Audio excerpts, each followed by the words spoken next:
morning, everybody. Today is Friday, June 20th, and this is your Arkansas Daily Briefing. Fun fact, today is the summer solstice. That is the longest day of the year, clocking in at 14 hours, 32 minutes of daylight. Now that is 4 hours and 45 minutes longer than the winter solstice.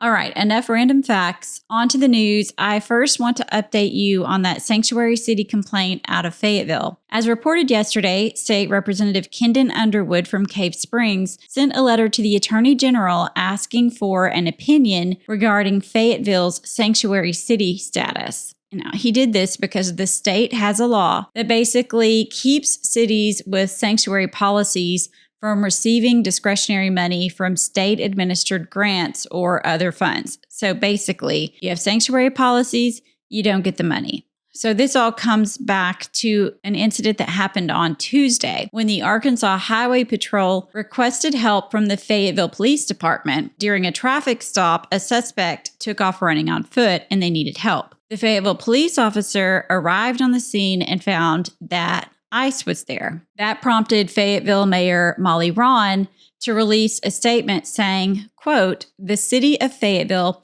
does not assist ICE in carrying out its agenda." Now, Fayetteville attorney Kit Williams says that this is not a violation of the state law. And he said the city has worked hard to not declare itself a sanctuary city or to imply that it is. So I guess it all comes down to what the AG says about that. All right, we have a couple of election announcements today. There is now a third Republican candidate running for Secretary of State in the 2026 primary. First, some background. The current Secretary of State is Cole Jester, but he can't run for election next year because he was appointed to the Secretary of State role by Governor Sarah Huckabee Sanders to complete someone else's term. And under state law, appointees are not allowed to run for a full term right after their appointment. Now, of course, Cole Jester was appointed after John Thurston, who was the former Secretary of State, resigned because he was elected state treasurer in November. It's complicated, but it's basically a long domino effect after the death of Mark Lowry, who passed away while he was treasurer in 2023. Okay, so back to this race. The new candidate is Bryan Norris from Batesville. He is best known for leading a successful initiative to mandate hand-counted paper ballots in Independence County. He says he doesn't trust the companies that make voting machines, which he worries have components that have been made in other countries. Now, Norris is a U.S. Army veteran. He retired after 21 years.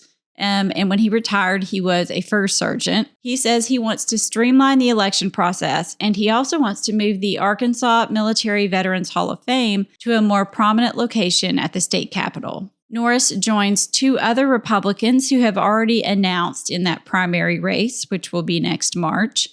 State Senator Kim Hammer of Benton and Cathy Hardin Harrison of Texarkana have both announced their intent to run. Senator Hammer has run a slew of election-related bills in the legislature, and Mrs. Hardin Harrison serves as the Miller County judge. Also in election announcements, Stephen Person of Little Rock has announced his candidacy for the District 77 House seat, currently held by Representative Fred Allen. Representative Allen is term limited and can't run again. Mr. Person is a Democrat, and he currently sits on the Pulaski County Quorum Court. He's a U.S. Army veteran and has focused on civic participation among young people, expanding skilled trade education programs, veterans issues, and staffing and retention at the Pulaski County Sheriff's Office. He has worked as Director of Technology for the University of Arkansas's Clinton School of Public Service and has also been on the Little Rock Planning Commission, NAACP Little Rock Political Action Committee, and the Arkansas Black Caucus. Moving over to some court news, a Little Rock family will receive $602,000 after Terrence Cathy died while struggling with police at a movie theater. Cathy was just 30 years old. Witnesses say police were called to the movie tavern in Little Rock after Cathy began fighting with theater employees. Body cam video showed Cathy struggling with police as they carry him out of the theater. He tells the police he can't breathe, then he says he's dead. Police officers put him on the ground, then move him to a police car where he was unresponsive.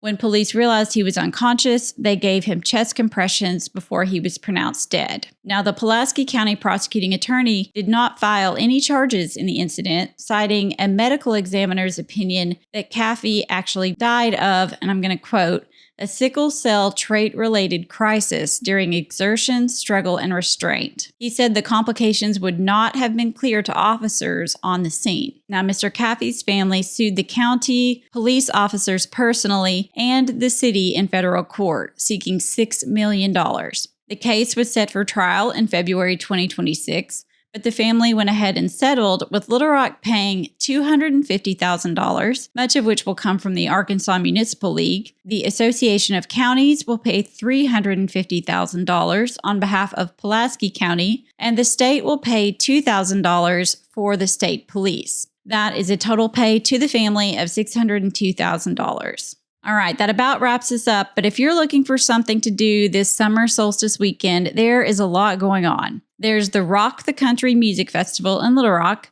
that features Kid Rock, Hank Williams Jr., Travis Tritt, Lee Greenwood, and more. Then on kind of an opposite end of the spectrum, there are Juneteenth celebrations around the state, including the Freedom Festival up in Springdale. Or you can avoid the crowds and just go fishing. Longer days mean more time on the lake, the river, the pond. That's what I'm planning to do anyway. All right, that's it for your Arkansas Daily Briefing. Have a great sunny weekend, and we'll see you on Monday.